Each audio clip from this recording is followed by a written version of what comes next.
chamado Sociedade Aberta dos Intérpretes da Constituição, do alemão chamado Peter Aberle, que inclusive foi traduzido para o português pelo ministro Gilmar Mendes, em que ele sustenta que todas as pessoas devem ser intérpretes da Constituição. Você pergunta, mas qual que é a aplicação prática disso? A aplicação prática seria, ONG vai ser intérprete da Constituição, essas entidades dos direitos humanos vai ser intérprete da Constituição, então todo mundo vai dar pitaco na Constituição para defender a sua forma de enxergar as coisas.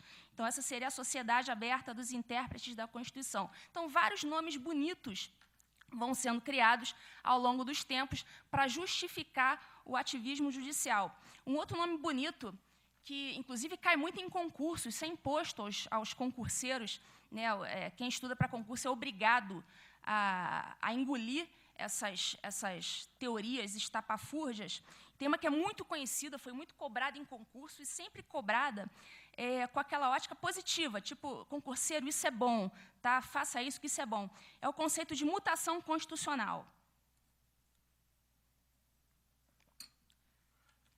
Mutação constitucional é um conceito que está em todos os livros de direito constitucional, e eu vejo em todos eles uma ótica positiva. Os autores escrevem sobre a mutação constitucional de forma positiva, como se gostassem realmente desse conceito. Eu vou dizer o que é. A mutação constitucional é o processo de mudança informal da Constituição. É isso mesmo, mudança informal.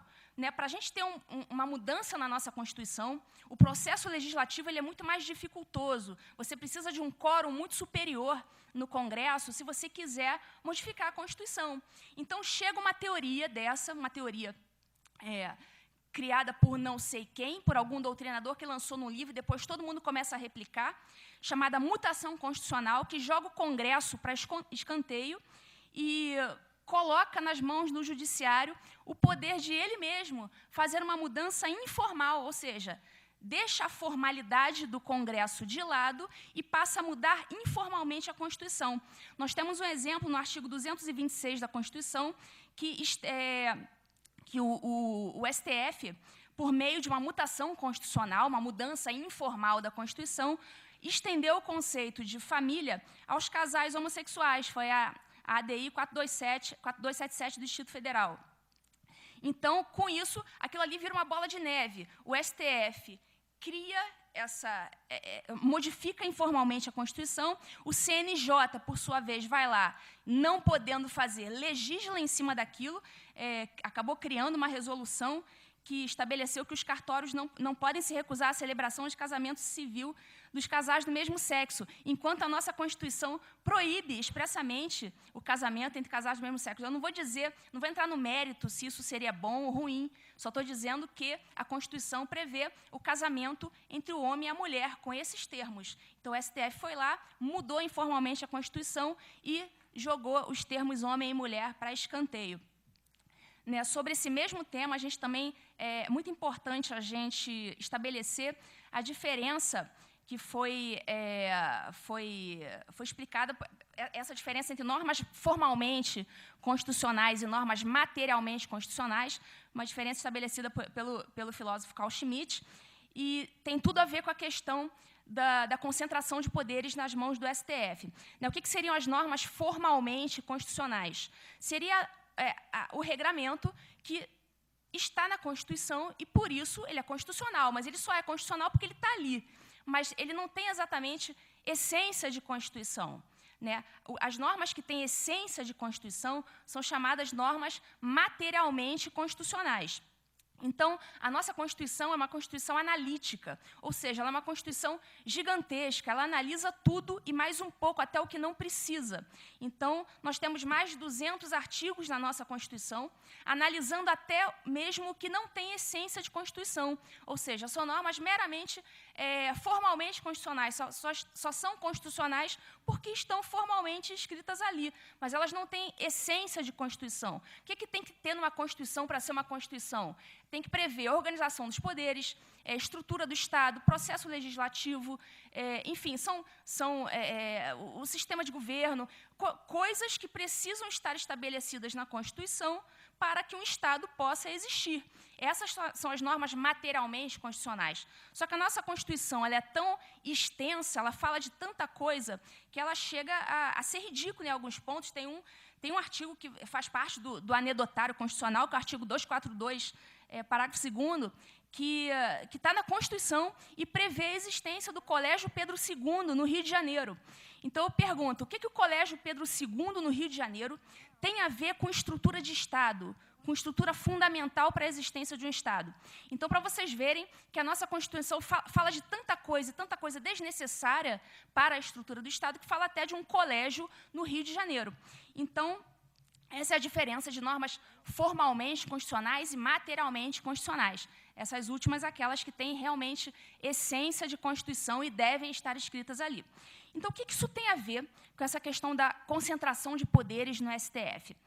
Isso quer dizer que, se tudo é matéria constitucional, já que a nossa Constituição é extremamente analítica, isso significa que tudo passa a ser matéria constitucional, e, sendo matéria constitucional, tudo passa a ser de competência do Supremo Tribunal Federal.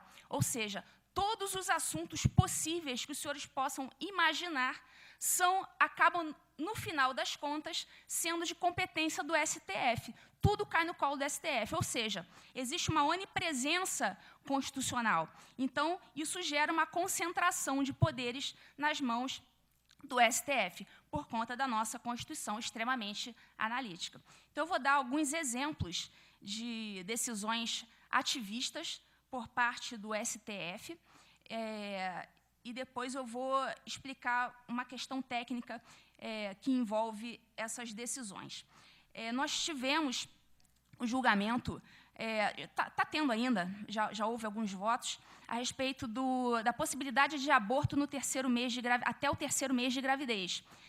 Tem o voto do ministro Luiz Roberto Barroso, em que ele utiliza vários, o que eu chamo de jargões da militância. Não estou dizendo que o ministro é militante, tá? Estou dizendo que ele usa jargões, conscientemente ou não, nesse voto, e a gente percebe isso muito facilmente. Quem está com os olhos treinados para identificar, vai identificar muito facilmente.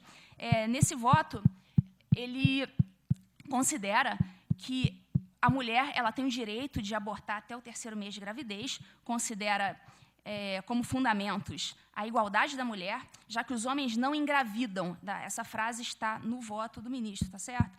Já que os homens não engravidam, e ele fala da equiparação plena de gênero. Olha, uma série de jargões que são utilizados na decisão. Impacto da criminalização sobre as mulheres pobres. Olha a questão ideológica envolvida na decisão. A tipificação penal produz a discriminação social, mais um elemento também ideológico contido na decisão, porque as mulheres pobres não têm acesso a clínicas e médicos particulares para realizar o procedimento abortivo, violação aos direitos fundamentais das mulheres. Então, veja que tudo isso foi descrito num voto do ministro do Supremo Tribunal Federal, tudo contra a legem, ou seja, o que diz o Código... Qual é a lei que trata do aborto? Essa lei se chama Código Penal. E está lá no Código Penal dizendo que o aborto é crime e acabou. Só dá duas exceções em relação à mulher que foi estuprada e à mulher que corre risco de vida. Mas não fala nada, não menciona se vai poder o aborto até o terceiro, até o quarto, até uma semana. Não fala isso. Ou seja, o Código Penal estabelece que aborto é crime e acabou com qualquer tempo de gestação. Não cabe ao Poder Judiciário limitar o que a lei não limitou. A lei simplesmente disse que aborto é crime e acabou. O Judiciário foi lá e, pelo menos pelo voto do ministro Barroso, esse julgamento ainda não acabou, disse que é possível aborto até o terceiro mês. O Judiciário simplesmente não está autorizado a fazer isso. Tá? Isso é ativismo judicial nefasto para a nossa democracia. Nós temos também a questão da mudança de nome das pessoas trans. Em março de 2018, o STF decidiu que as pessoas trans podem mudar de nome no registro civil, diferentemente de nós mortais, que não podemos fazer isso. Qualquer um que não seja uma pessoa trans, queira modificar o seu nome no registro civil, vai ter que bater na porta do judiciário, vai ter que entrar com um processo, aquele processo todo dificultoso, vai ter que contratar um advogado, vai ter que passar na mão do juiz, ele vai ter que dar uma decisão autorizando aquela pessoa não trans a modificar de nome. Mas só que existe uma categoria especial de pessoas hoje que se chama pessoas trans, que não precisa passar por esse processo dificultoso. Basta ir até um cartório, declarar a sua identidade autopercebida e modificar o seu nome, né, diferentemente de todos os outros mortais que precisam bater na porta do judiciário para fazer isso. E isso foi uma decisão do STF, tá, que decidiu que elas podem fazer isso sem decisão judicial. O fundamento, aquele famoso princípio da dignidade da pessoa humana, que é a vala comum, que é utilizada sempre que a gente não gosta de uma lei e quer considerá-la inconstitucional. Então, o STF foi lá, disse que a lei de registros públicos, né, que está aí há tantos anos, viola a dignidade da pessoa humana, dessas pessoas trans, e considerou inconstitucional esse trecho. Aí foi lá, aí é uma bola de neve, o CNJ foi lá, pegou essa decisão e foi lá e fez um provimento, provimento 73 de 2018, estabelecendo que maiores de 18 anos podem requerer a alteração desses dados de nome e utilizou a seguinte expressão: a fim de readequá-los à identidade autopercebida. Ou seja, está aí, identidade autopercebida, mais um termo da militância progressista utilizado em um provimento do CNJ, tá? Em um regramento de caráter abstrato a que todos nós estamos submetidos. Outra decisão ativista. Em junho de 2018, o STF entendeu inconstitucional o dispositivo da mini-reforma eleitoral que determinava a instalação das urnas eletrônicas com voto impresso, né? O que aconteceu? Houve uma mini-reforma eleitoral, o Poder Legislativo fez o que era da sua competência, fez uma lei dizendo que era necessário, a partir dali, o voto impresso, e o STF não gostou dessa lei, e justificou que essa lei não deveria ser aplicada, justificou que era inconstitucional, com base na violação de alguns princípios. Está aí de novo a questão que eu falei da Constituição principiológica. Em nenhum momento o STF disse, não, essa lei é inconstitucional porque violou o artigo tal. Não falou isso em nenhum momento. Utilizou dos princípios, aquelas abstrações que servem na hora de necessidade para a gente considerar uma lei inconstitucional, uma lei que a gente não goste. Considerou que essa mini-reforma eleitoral violava o sigilo do voto. Até hoje eu não entendi por que violava o sigilo do voto, já que ninguém vai pegar aquele impresso, colocar no bolso e ir embora para casa. Tá? Não entendi por que viола. Violaria o princípio da liberdade do voto. Também não consegui entender, já que ninguém vai levar o voto para casa. Seria até justificável alegar a violação da liberdade do voto se todo mundo levasse o papelzinho comprovante do voto para casa. Porque a gente sabe muito bem que chega nas comunidades, né, não vou usar o termo comunidade não, que é um termo muito politicamente correto, chega nas favelas e o traficante, ele exige... Obrigada. Ele chega nas favelas e o traficante exige que aqueles moradores votem em um determinado candidato. Então, se eles levassem um papelzinho para casa, isso realmente poderia comprometer a liberdade do voto, porque o traficante poderia chegar lá e exigir dele que ele entregasse o papelzinho para comprovar que votou no candidato tal, mas isso não iria acontecer. Então, realmente, eu não compreendi no que violaria a liberdade do voto. E, para fechar com chave de ouro, voto do ministro Celso de Mello, né, nesse mesmo processo, ele disse que essa mini-reforma eleitoral violaria o princípio da proibição do retrocesso. Então, eu pergunto a vocês, aonde que está escrito, né, na nossa legislação o princípio da proibição do retrocesso?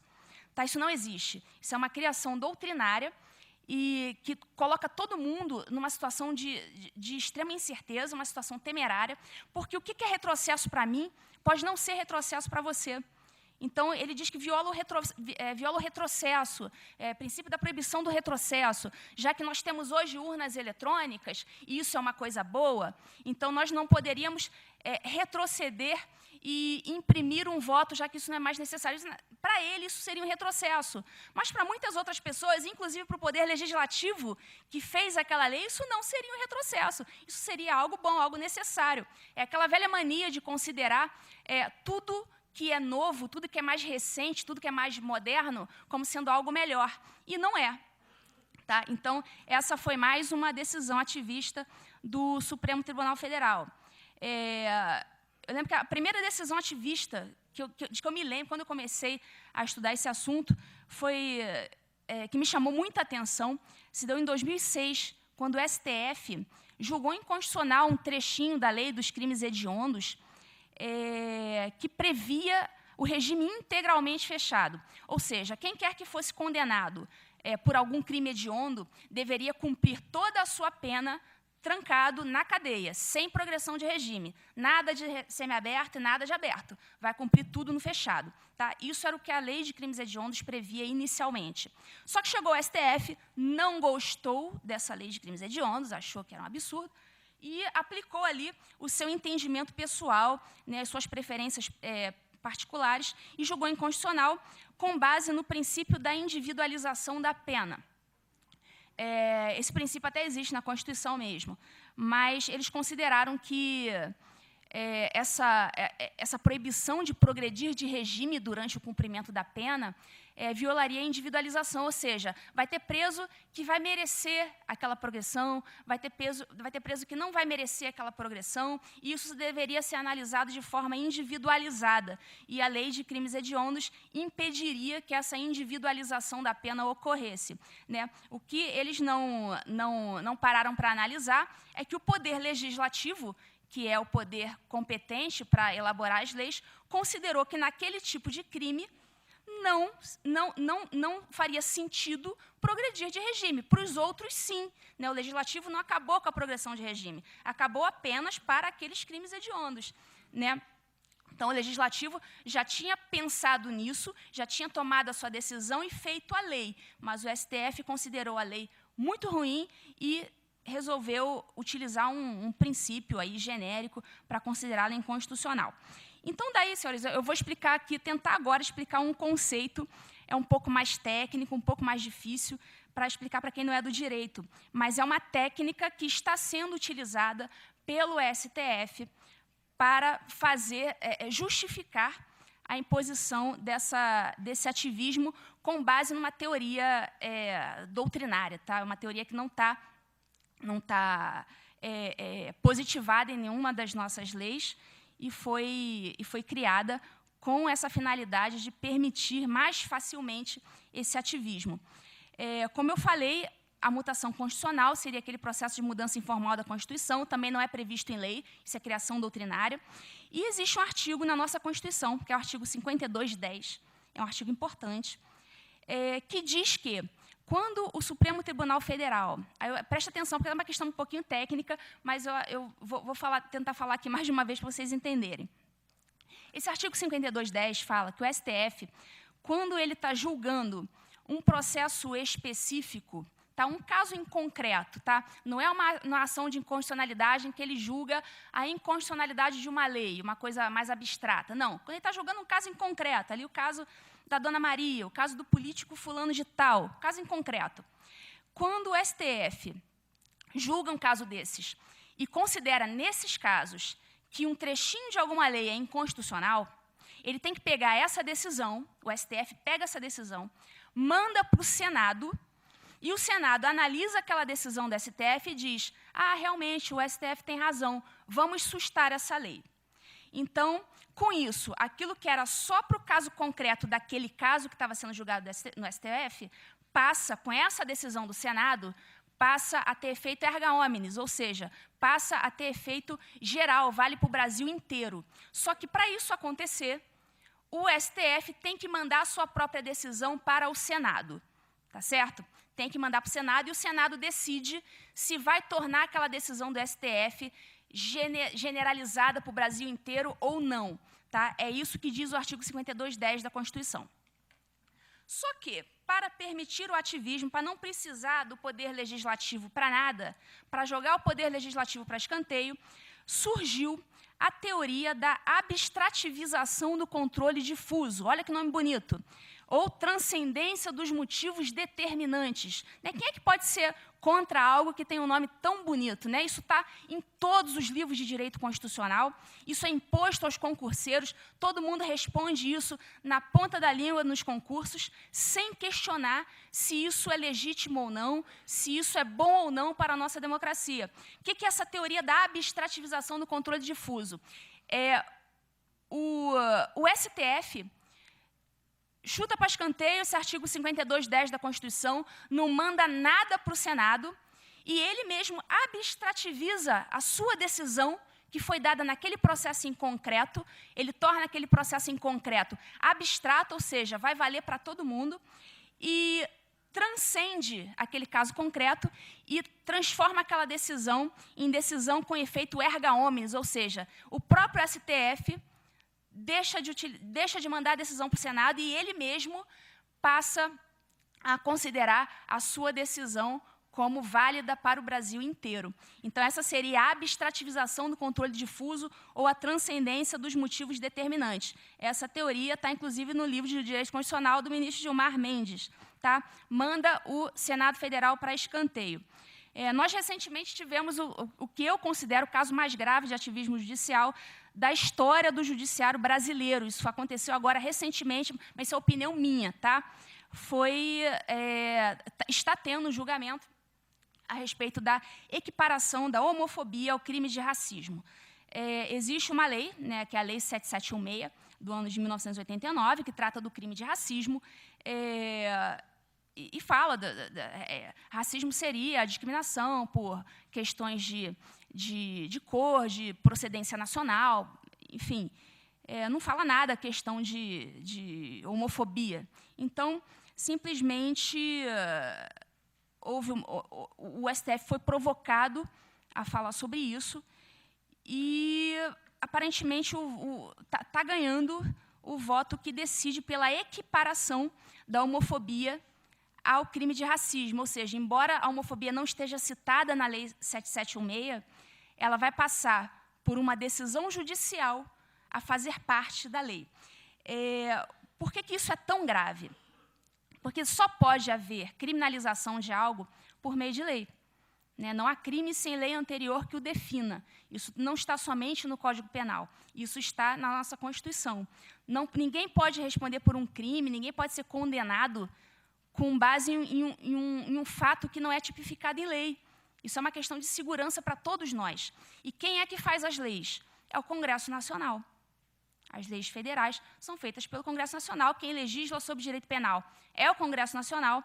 E só por meio de lei alguém pode responder por um crime, tá? Pode ser criado um crime. Então, nós teríamos pela primeira vez na história um crime criado por meio de uma decisão judicial. Eu não sei nem como é que seria uma denúncia, né, do Ministério Público, porque as denúncias, para quem mexe com vara criminal, o Ministério Público faz uma denúncia, uma peça chamada denúncia. Fulano de tal, no dia tal, no horário tal, na rua tal, subtraiu o celular de fulano de tal. Foi assim, assim, assado que aconteceu. Com base nisso, ele está em curso no artigo 155 do Código Penal. Requer a sua condenação nos termos desta denúncia. Eu não sei nem como é que seria uma denúncia, porque como é que vai ser essa tipificação? Requer a condenação de fulano de tal com base no artigo tal da Lei 7716, combinado com decisão judicial número tal do Supremo Tribunal Federal? Essa seria a tipificação penal? Como é que isso iria aparecer numa denúncia? Então, a meu ver, nós temos o caso mais grave de ativismo judicial da história de todos os tempos do judiciário brasileiro. Não sei se tem como reverter isso. No voto do ministro Celso de Mello, também nós vemos vários jargões progressistas inseridos no voto.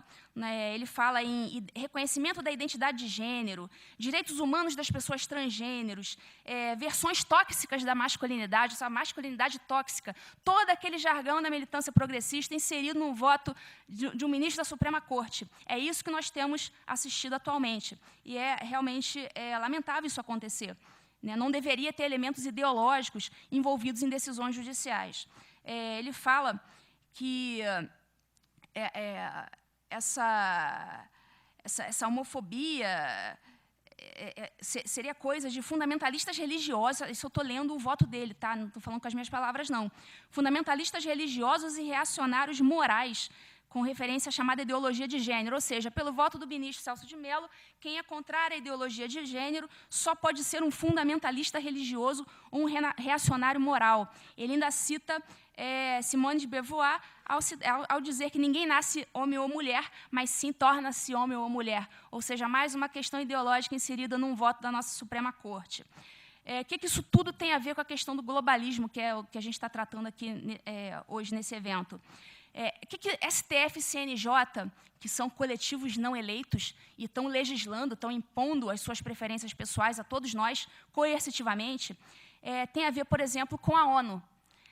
A ONU também é um coletivo não eleito e está lá de cima, só que na esfera internacional, impondo a todos nós as suas preferências pessoais. Eu vou citar aqui uma questão relacionada à Agenda 2030 da ONU, que é uma iniciativa que prevê alguns objetivos, algumas metas de desenvolvimento sustentável, estabelece metas como desigualdade social, mudanças climáticas, educação, igualdade de gênero, enfim. É um documento que estabelece uma série de metas relacionadas a esses assuntos. E o que essa Agenda 2030 da ONU tem a ver com o nosso Poder Judiciário? Já está sendo inserido o nosso Poder Judiciário, o CNJ já está de joelhos quanto a isso, criou, inclusive, um comitê para discutir a participação do Judiciário brasileiro no cumprimento das diretrizes da Agenda 2030 da ONU. Está lá, realizar estudos de integração das metas do Poder Judiciário aos indicadores e objetivos do desenvolvimento sustentável da ONU. Ou seja, já submeteu o Poder Judiciário do Brasil inteiro à Agenda 2030 da ONU. Ou seja, está impondo isso coercitivamente a todos os juízes. Tá? Houve uma solenidade no CNJ para a apresentação desse relatório da ONU, inclusive com a participação da AMB, Associação dos Magistrados Brasileiros. O que realmente eu considero lamentável, até a Associação dos Magistrados, que deveria, a meu ver, nos defender disso, tipo, não, os juízes não são obrigados a se submeter a isso. Não, mas estava lá a AMB prestigiando o evento. Houve um evento em Foz do Iguaçu, em 2018, promovido pelo CNJ, em que os juízes passaram por uma experiência de realidade virtual. Eles foram submetidos a essa experiência com óculos 3D, para visualização do interior das celas superlotadas. Ou seja, todas as iniciativas do CNJ são nesse sentido de prestigiar os criminosos e não as vítimas. Então, ali eles queriam que os juízes ficassem empáticos com a situação da superlotação nas celas, que eu não vou dizer que não é um problema, é claro que é um problema. Existe um problema claro de superlotação e todo mundo sabe. Só que as mesmas entidades que fazem eventos para dizer que nenhum centavo a mais para a construção de presídios, são as mesmas entidades que, logo em seguida, vêm reclamar da superlotação das celas. Ou seja, eles fomentam essa superlotação para, logo depois, denunciar a superlotação. Ou seja, usam da má-fé para fomentar o caos e depois denunciar esse mesmo caos. Audiências de custódia. O CNJ legislou, a audiência de custódia não é prevista na nossa legislação nenhuma, tá? Tem essa previsão no Pacto de São José da Costa Rica, então eles dizem que o Brasil é signatário do Pacto de São José da Costa Rica, então tem que ter audiência de custódia porque está previsto lá. O que eles não disseram para ninguém, e eu vou dizer aqui agora, é que o artigo do pacto que prevê a audiência de custódia prevê que o preso tem que ser apresentado à autoridade judiciária em 24 horas, ok, ou outra autoridade qualquer com funções judiciais. Ou seja, não é necessariamente um juiz, não é só o juiz que tem função judicial. Quem é o primeiro julgador da causa nos flagrantes de delito é o delegado de polícia.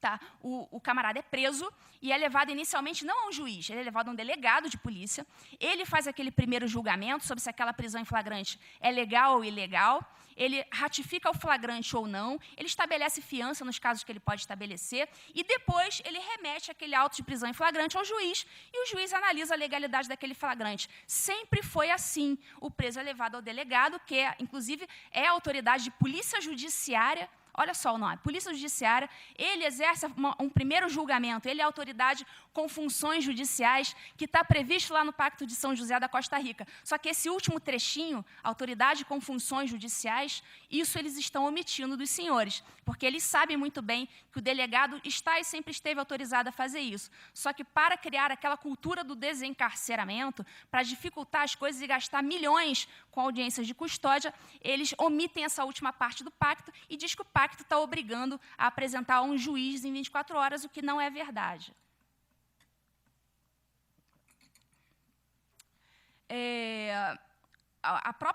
O próprio CNJ, na resolução 2013-2015, que estabeleceu as audiências de custódia, também fica de joelhos para a ONU e leva expressamente em consideração, naqueles considerandos iniciais da resolução, ele fala, leva em consideração o relatório produzido pelo Subcomitê de Prevenção à Tortura da ONU, pelo Grupo de Trabalho sobre Detenção Arbitrária da ONU e o relatório sobre o uso da prisão provisória nas Américas da Organização dos Estados Americanos, OEA.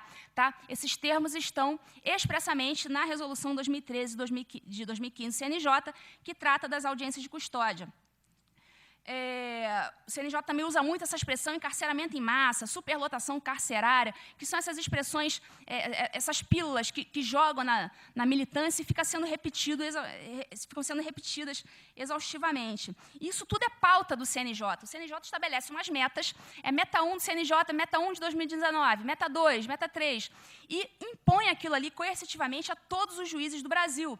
Então, o CNJ estabelece as metas de acordo com o que ele acha que é bom para o Brasil e obriga os juízes a privilegiarem aqueles processos que tratam sobre aqueles assuntos, ou seja, viola completamente a nossa independência funcional. Tá? Interfere ideologicamente na independência funcional dos magistrados, sob pena de retaliação disciplinar. Né? Vários colegas respondendo a processos disciplinares, não só nas corregedorias dos seus estados, como no CNJ também. Tá? Então, em resumo, é isso. Existe uma verdadeira tomada de posse do país por meio do aparelhamento do Poder Judiciário.